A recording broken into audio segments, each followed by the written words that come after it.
म्हणजे दिशा. कारण शक्तीपेक्षा दिशेचा योग्य उपयोग होणे अधिक महत्त्वाचे असते. स्वामी विवेकानंद म्हणाले होते, तुम्ही मला 100 चारित्र्यवान युवक द्या, मी तुमच्या संपूर्ण भारताचं आयुष्य बदलवून टाकेन. या एका वाक्यामध्ये आपल्याला युवकाची ताकद, त्यांची कर्तव्य आणि जबाबदाऱ्या हे तीनही स्पष्ट होतात. आजच्या युवकाचे पहिले कर्तव्य म्हणजे सर्वप्रथम स्वतःला बदलणे.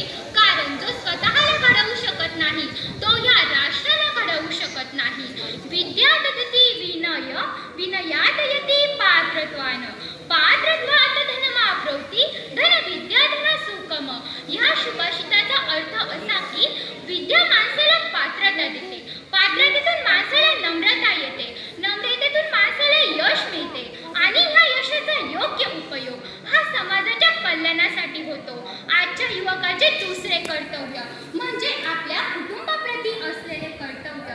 आपले आई आणि वडील हे आपल्यासाठी आयुष्यभर कष्ट करतात. आपल्या आई वडिलांना सन्मान देणे आणि आपल्या आई वडिलांना आपला अभिमान वाटेल असे वागणे ही आजच्या प्रत्येक युवकाची जबाबदारी आहे. आजच्या युवकाचे तिसरे कर्तव्य म्हणजे आपल्या समाजाप्रती असलेली जबाबदारी. आज ह्या समाजाला अशा युवकाची गरज आहे की जो जाती धर्म पलीकडे जाऊन माणुसकी जपेल, जो स्वच्छता, पर्यावरण, रक्तदान यासाठी काम करेल.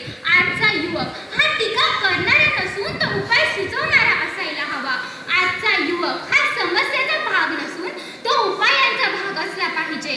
कारण आजचा युवकच उद्या भारताचे भविष्य लिहिणार आहे.